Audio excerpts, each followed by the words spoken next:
Aujourd'hui, notre feu sacré est Gérald Métro.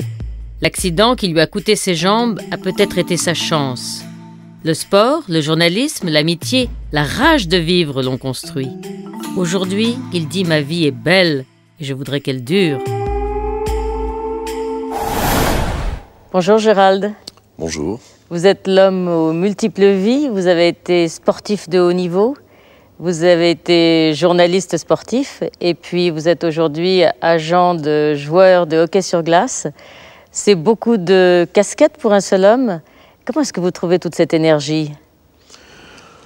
L'énergie, je ne sais pas si je la trouve ou si je la reçois, mais j'imagine que faire les choses qu'on aime, ça nous prend moins d'énergie que ce que ça nous en donne. Et moi, j'ai l'impression que faire des choses que j'aime bien et qui me font plaisir, ou qui m'ont fait plaisir, ça m'a donné de l'énergie, ça m'a donné surtout l'envie d'en faire plus, d'en faire mieux. Et ça m'a surtout donné le courage de ne pas me décourager. Voilà. Le 16 décembre 1964, Gérald Métro, 2 ans et demi, est happé par un train à Sambranché, où son père est chef de gare. Dans l'accident, il perd ses 2 jambes.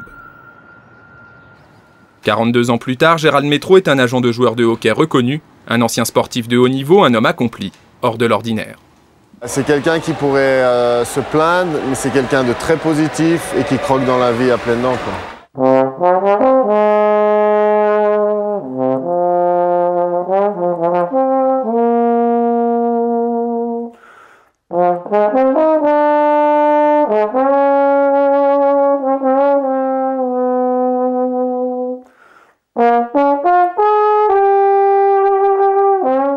Son handicap n'empêchera jamais Gérald Métro de vivre comme tout le monde, peut-être plus que tout le monde, en homme libre.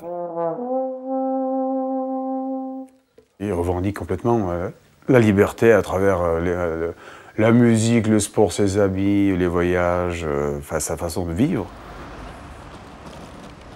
S'il y a un type qui est dans la vie, comme ça, en face d'une table, où il y a les meilleurs vins, où il y a des mets formidables qu'il a trouvés à droite et à gauche, il y a des super copains autour, des filles magnifiques, tout est génial.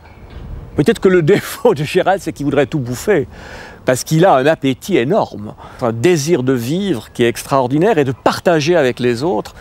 Donc peut-être qu'il doit faire gaffe, mais enfin je ne suis pas son curé ni son moraliste, à ne pas avoir, comme disait ma grand-mère, les yeux plus gros que le ventre. Vous vous en souvenez de cet accident? Un petit peu, je ne sais pas, c'est une mixture entre ce dont je me souviens ou l'impression qui me reste de ça et puis ce qu'on m'a raconté probablement en tant qu'enfant. On se fabrique aussi des souvenirs par rapport à ce qu'on nous a dit. Le choc d'un accident, il y a toujours un deuil à faire, il y a toujours un moment post-traumatique après à assumer et à passer. Mais après, je crois que dans la vie d'un enfant, il y a tellement d'énergie, il y a tellement de choses qui se passent le lendemain ou les premiers jours qui suivent ça. Je crois qu'un enfant, il a envie de jouer, il a envie de vivre, il a envie de manger, de déjeuner, de parler, de gérer le quotidien sans se poser de questions. Et je crois que les préoccupations de l'enfant que j'étais, c'était de vivre au jour le jour. Vos parents, comment ont-ils réagi? Comment vous ont-ils aidé? Je crois que mes parents, c'était des gens humbles, des gens de la terre, des gens de bonté, des gens simples, je dirais, mais qui ont eu l'intelligence de me laisser faire mon parcours. Et ils m'ont jamais... mon père me disait toujours, t'es comme les autres et tu te débrouilleras et tu vas t'en sortir. On me disait toujours, t'as ta tête pour toi et le reste, c'est pas très important. Puis je m'en suis sorti. J'ai eu la chance d'être très très bien entouré. J'ai eu une famille extraordinaire, des parents en tout point remarquables. Vous avez des frères et sœurs? Et des frères, et un frère et 2 sœurs qui m'ont supporté dans tous les sens du terme, au sens anglais du terme et au sens français du terme, c'est-à-dire qu'ils m'ont aidé, mais en même temps ils ont aussi probablement supporté le fait qu'à un moment donné j'étais quand même devenu, j'étais au centre de l'attention de tout le monde, des médias, des gens, parce qu'un enfant qui n'a pas de jambes, c'est clair que tout le monde s'y intéresse, tout le monde veut veut savoir ce qui se passe, veut savoir comment il vit. Ça attire une certaine curiosité, c'est certain. Et votre maman, pour une maman, c'est peut-être particulièrement difficile d'aborder ça. C'est sûr que ma maman, elle a eu un premier problème à résoudre, c'est le problème de la culpabilité, parce que elle se disait, elle doit encore se dire, voilà, j'ai oublié de le surveiller pendant 30 secondes, sauf que moi je lui ai dit souvent, j'ai dit, écoute, moi j'assume ça, et je crois que je veux vraiment, pour la paix de son esprit et de sa conscience, qu'elle mette cette culpabilité à l'écart, et je crois qu'aujourd'hui on n'a pas simplement bien réglé ça. Donc c'est une mauvaise conjonction de hasard et en aucun cas un sentiment de culpabilité qui serait castrateur pour tout le monde. Alors aujourd'hui, si on dit mauvaise conjonction de hasard, je ne sais pas, parce que... L'enfant qui échappe, le train qui arrive, il faut quand même... avec le recul, voilà, Viviane, je vous dirais, je présenterai ça autrement.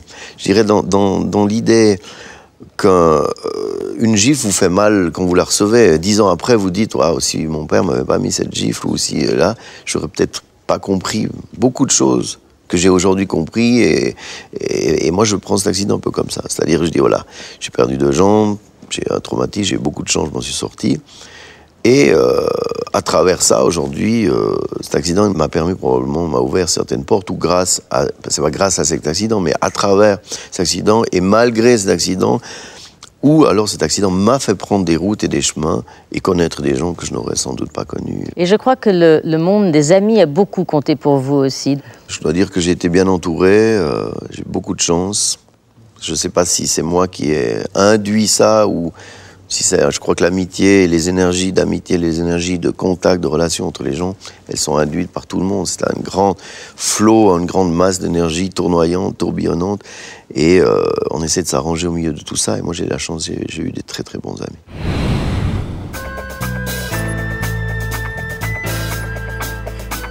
Pascal Lemonnier et Gérald. Classe totale. On s'est dit qu'on pourrait faire une petite bouffe à la maison à midi. Donc on est en train de préparer une bolognaise, si ça te dit. Alors Gérald, je le connais depuis toujours. Je le connais, c'est mon premier souvenir. Tous les dimanches, on allait faire une promenade familiale. Et on finissait cette promenade familiale par dire bonjour à nos aïeux au cimetière. Et Gérald part sur ses mains, sur les tombes, comme ça.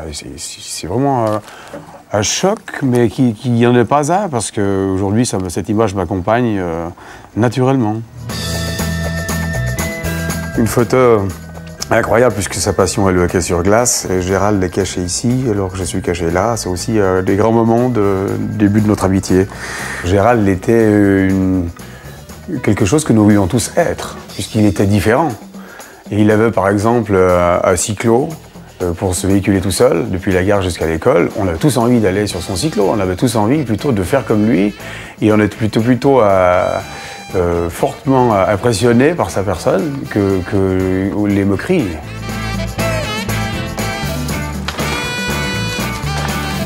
Hello.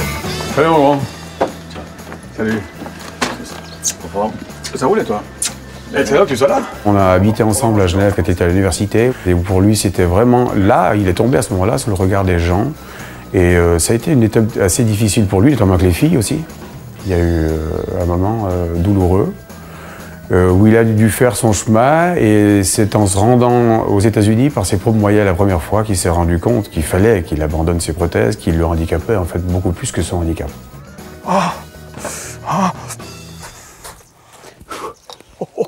Il pense pouvoir embarquer les gens dans son même espace et que tout le monde ne peut pas faire ça.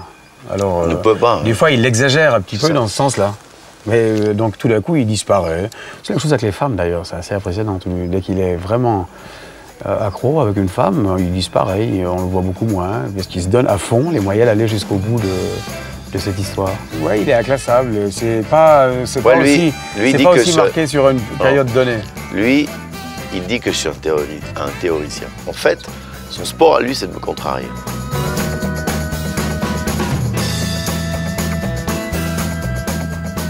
Je le définis ça souvent comme mon meilleur ami. Et aujourd'hui, j'ai plus envie de l'appeler comme ça parce que c'est vraiment quelque chose de particulier. Et dans cette dimension-là, c'est le seul. Je voudrais parler maintenant de votre parcours professionnel. Donc, vous avez commencé par être très sportif. Le sport a joué un rôle important dans ma vie. Je suis né à 50 mètres d'une patinoire. J'avais mon père, mon frère, mes sœurs. Tout le monde était un peu impliqué dans ce monde de la glace, du hockey sur glace, du hockey sur glace de village. Et vous avez osé, malgré votre handicap, donc vous lancer sur la glace d'une part, et puis même être gardien de but. Voilà, mais ça faisait également partie d'un processus d'intégration. Quand mon père me disait, tu es comme les autres et tu vas t'en sortir, et tu vas leur montrer que tu peux faire tout ce que tout le monde fait. Pour moi, c'était faire du hockey dans mon village, patiner, mettre des patins et tout ça. Ça faisait partie d'un processus d'intégration, de me dire, ok, je ne suis pas différent. Et je vais faire comme tout le monde, je vais être comme tout le monde. Il n'y a pas eu que la patinoire, je crois qu'il y a eu le basket aussi. Alors ensuite de ça, après le hockey sur glace, où j'ai vu quand même assez tôt mes limites, puisque rien ne remplace en fait deux jambes pour se déplacer, pour patiner.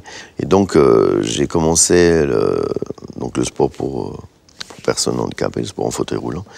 Et je suis venu au basketball, et j'ai adoré ça. J'ai adoré ça. Et là, j'ai découvert que j'avais quand même une certaine habileté pour le sport. Pour les jeux de balle, pour les jeux en général, une intelligence, je sais pas, une certaine sens de la stratégie. Sens du jeu en sens équipe du jeu, aussi. habileté, oui. Et puis j'adorais ça, donc je m'entraînais beaucoup. Et je mettais derrière une certaine prédisposition, j'ai toujours mis le travail. C'est un point important, ça, de dire qu'au fond, il n'y a rien sans travail, même si on est doué au départ. Bon, on dit, ouais, le talent sans travail n'est qu'une sale manie. Donc, moi, je trouve ça, c'est vrai. Phrase. Ouais, je le répète souvent aux gens qui m'entourent et aux jeunes joueurs de hockey dont je m'occupe. Je leur dis, vous savez, des gens doués, il y en a plein les rues. Mais il y en a certains, ils ne sont pas tous champions de hockey, champions de basketball, champions de quoi que ce soit. Et après le basket, je crois que vous vous êtes intéressé au tennis. Je me suis dit, je vais quand même, j'aimerais faire un sport où je suis responsable que de moi-même, parce que je trouvais que des fois au basketball, j'étais trop souvent dépendant de mes coéquipiers. J'ai un caractère de chien. Mon entraîneur de basket et plus tard mes entraîneurs de tennis, ils me disaient toujours que j'étais un matcheur, c'est-à-dire j'étais souvent meilleur en compétition qu'à l'entraînement, par exemple. Alors que pour beaucoup de gens, c'est le contraire. Et moi, la pression de la compétition, ça me rendait plus. Ça aiguisait un peu mon sens de la victoire, mon sens gagne, de la gagne. Exactement. Gérald Métro a derrière lui 20 années de handisport de haut niveau. Basketteur de 1977 à 1991, il fut notamment meilleur marqueur du championnat suisse en 79, 80 et 82. Vainqueur de la Coupe de Suisse en 1980 avec l'équipe du Valais, il compte 30 sélections en équipe nationale. Tennisman à partir de 1991, en 3 ans, il devient numéro 1 du tennis suisse, rang qu'il n'a pas quitté jusqu'à sa retraite en 98. Le point d'orgue de sa carrière, en 96, il participe aux Jeux paralympiques d'Atlanta. Il finira quart de finaliste en double et 5e par équipe. Alors là, vous avez été très loin dans la compétition. Alors là, j'ai mis de nouveau les mêmes ingrédients, quoi. L'habileté, j'en avais un petit peu. J'ai eu la chance d'avoir deux très bons entraîneurs. Et là, on a mis des heures de travail, des compétitions. Et puis voilà. Puis finalement, ça m'a permis d'arriver à un niveau, de jouer cette Coupe Davis, d'être champion suisse une dizaine de fois, et puis de jouer dans les 10 meilleurs joueurs d'Europe, et puis dans les 25 meilleurs joueurs mondiaux. Mais 25 meilleurs joueurs mondiaux, c'est quand même merveilleux. Oui, disons que moi j'étais content de ça, parce que j'ai quand même un handicap assez lourd, au niveau de sens de l'équilibre et tout ça pour le tennis. Vous ne jouez plus aujourd'hui? J'ai une grosse blessure à l'épaule. Donc aujourd'hui, je joue encore. Tennis? Oui, du haut tennis. Et une autre du haut basketball. Alors, ça fait l'équilibre. Je suis un peu usé par le sport de compétition, c'est très beau. Mais, c'est très joli, c'est très dur, mais ça laisse aussi des traces physiques. Donc après être monté au plus haut niveau, puisque vous avez fait les Jeux paralympiques, vous avez décidé d'être journaliste sportif. Alors comment cette idée, comment c'est venu? Bon, le journaliste, ça a toujours été une passion. Hein, donc j'aime écrire. Donc ça, j'ai hérité ça de mon père qui écrivait très très bien, qui m'a donné ce goût de l'écriture. Et donc aujourd'hui, j'en fais moins. J'ai seulement une petite rubrique dans le journal le matin, tous les vendredis pendant l'hiver, sur le hockey, des petits billets d'humeur. Ça, c'est mon dernier petit coin de jardin de journalisme, je dirais. C'est un petit plaisir que je me fais tous les vendredis à écrire quelques lignes sur des petits sujets qui me viennent à l'esprit. De journaliste sportif, vous êtes devenu agent de joueur de hockey sur glace. Comment s'est fait la transition? Alors la transition, elle s'est faite assez naturellement parce que lorsque je travaillais comme journaliste sportif, j'avais bien sûr des contacts avec les joueurs, avec les présidents de club, avec les dirigeants et tout ça. Et puis j'avais beaucoup de joueurs qui sont devenus un peu mes amis au fur et à mesure des saisons et qui me disaient ouais, tu pourrais pas m'aider à contacter telle personne, tu pourrais pas m'aider, je connais pas le président de telle équipe, tu pourrais pas lui téléphoner pour moi, blablabla. Donc parallèlement à mon activité de journaliste à la Radio Suisse Romande, puisqu'à la Radio Suisse Romande je n'étais plus dans le sport, je me suis permis de commencer gentiment à construire une petite entreprise de consulting pour les joueurs de hockey. Au cœur du hockey, un titre qui résume toute la passion de Gérald Métro pour ce sport. Une passion de joueur d'abord puisque Gérald, malgré son handicap, a pu évoluer sur la glace en tant que gardien jusqu'à l'âge de 12 ou 13 ans. C'est en supporter, puis en journaliste spécialisé et enfin en agent de joueur que Gérald s'est ensuite transformé pour vivre sa passion au plus près de la glace. Il va alors croiser certains des patins les plus célèbres du monde comme ceux de Philippe Boson. En 1995, après une expérience aux États-Unis mi-figue mi-raisin, la carrière de Boz est au point mort. Sa rencontre avec Gérald va le relancer. C'est vrai que Gérald est vraiment bien tombé à ce moment-là pour moi dans ma carrière parce qu'il a énormément de contacts, pas seulement en Suisse mais en Europe tout entière. Et puis il a fait que j'ai pu évoluer dans différents clubs en Europe avec des super expériences et c'est grâce aux connaissances de Gérald. Il a créé son entreprise de consulting à des joueurs sous contrat en Europe et en Amérique du Nord. Il négocie avec les dirigeants des plus grands clubs sans aucun complexe. Au contraire, j'ai senti les gens très réceptifs à lui et qui lui faisaient confiance. Donc c'est surtout ça qui ressort des présidents de club ou d'autres, c'est qu'ils lui font confiance. Et dans les relations agent-joueur, le handicap de Gérald est même un atout énorme. Avec cette expérience qu'il a connue dans sa vie personnelle, il arrive à relativiser assez facilement tout ce qui se passe, tous les petits problèmes. C'est vrai que les athlètes, les coachs, le monde professionnel du sport, dès qu'il y a un grain de sable en machine, on appelle son agent puis se plaindre quasiment pour un rien.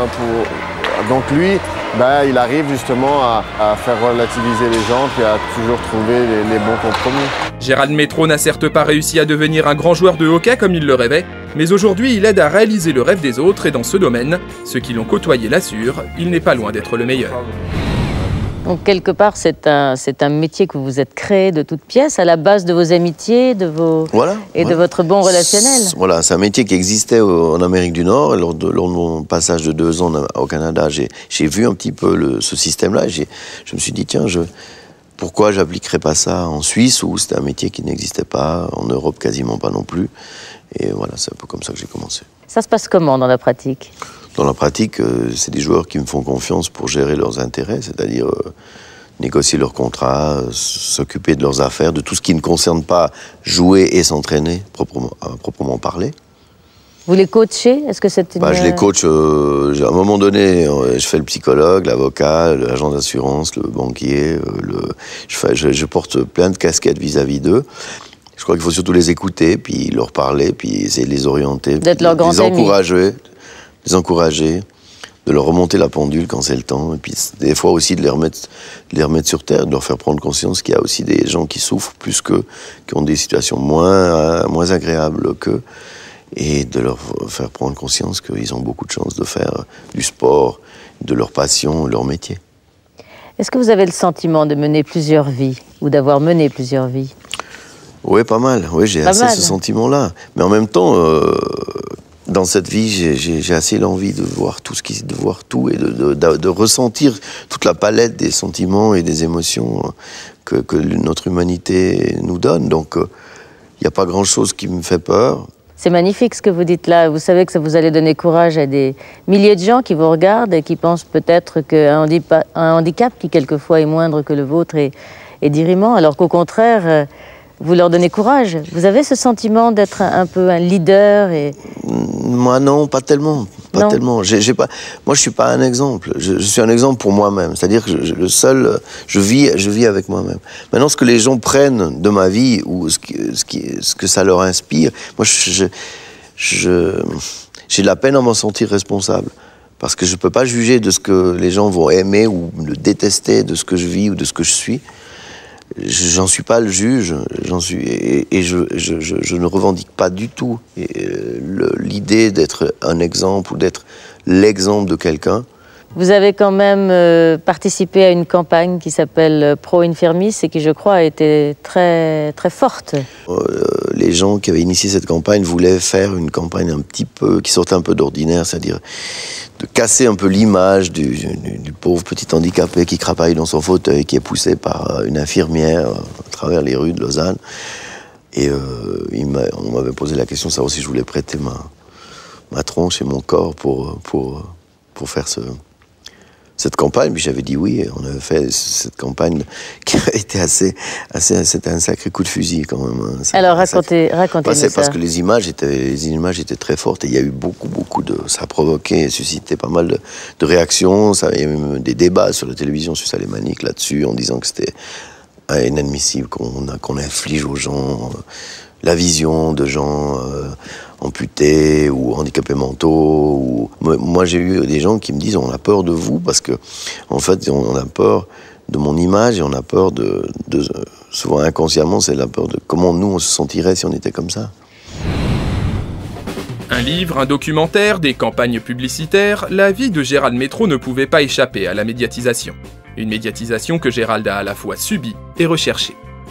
C'est un homme qui aime communiquer et qui a envie de raconter ce qu'a été sa trajectoire. Je ne crois pas tellement pour se vanter, pour se montrer en exemple, parce que c'est quelqu'un d'extraordinairement généreux. Non, je crois que chez lui, il y a une volonté de dire quelque chose qui tourne autour de la notion de résilience, c'est-à-dire comment est-ce qu'on peut transformer du malheur en beauté. Un physique hors du commun, une gueule, comme on dit, Jean-François Amiga a trouvé chez Gérald bien plus qu'un sujet de film. C'est un acteur, d'une certaine façon. Il tient parfaitement la caméra, il a un vrai rapport, comme ça, avec l'image. C'est lié à quoi? Je crois que c'est lié à une forme de charisme. Handicapé ou pas, cet homme a un charisme extraordinaire.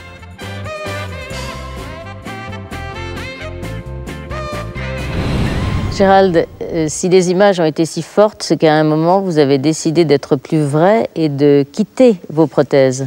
Un jour, je me suis aperçu qu'il fallait faire le deuil de cette verticalité, une sorte, et faire le deuil d'une certaine apparence.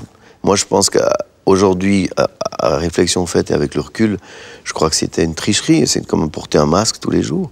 Se dire, voilà, je n'ose pas. La vie m'a fait comme ça, m'a fabriqué comme ça, m'a remodelé, entre guillemets, comme ça. Et ben voilà, il va falloir vivre avec ça. Et c'est une sorte d'honnêteté intellectuelle de se dire, ok, je suis comme ça. Ça vient pas d'un jour à l'autre, cette capacité ou cette capacité de dire, voilà, le regard des autres, je vais en faire fi, et je vais me présenter comme je suis, et si on m'aime, on m'aime, si on m'aime pas, tant pis pour eux.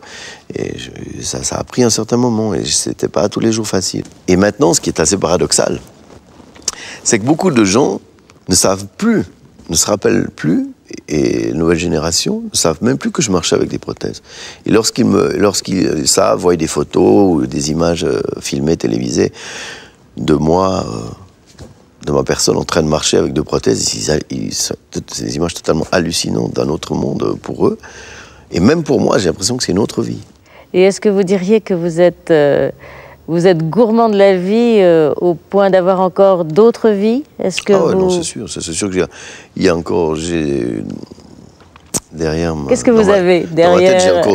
J'ai encore beaucoup de projets, c'est sûr. C'est vrai? Vous pouvez en partager quelques-uns avec nous? Je pense qu'un de mes projets, c'est de faire partager mon expérience, d'expliquer comment on peut vivre une vie différente en se marrant bien, en rigolant et en ayant du plaisir. La dimension ludique, c'est très important. Ah ouais, moi je passe pas une journée sans me marrer, parce que sinon je pense que c'est une journée perdue. Je suis pas un Superman, hein, donc ça veut dire qu'il y a des jours où j'en bave aussi comme tout le monde. Et il y a des jours où j'en ai jusqu'ici. Gérald, dans les moments de creux, qu'est-ce qui vous fait rebondir? Je pense que ce qui me fait rebondir, c'est de reprendre conscience de la chance que j'ai d'être en bonne santé, d'avoir des gens autour de moi qui m'aiment et que j'aime. C'est surtout ça. Gérald, merci. Merci pour ce beau moment. Merci pour toutes ces vies que vous nous avez décrites et que l'on a découvertes aujourd'hui avec vous. Merci de nous avoir fait partager ce formidable appétit de vivre aujourd'hui. Merci. Merci Gérald.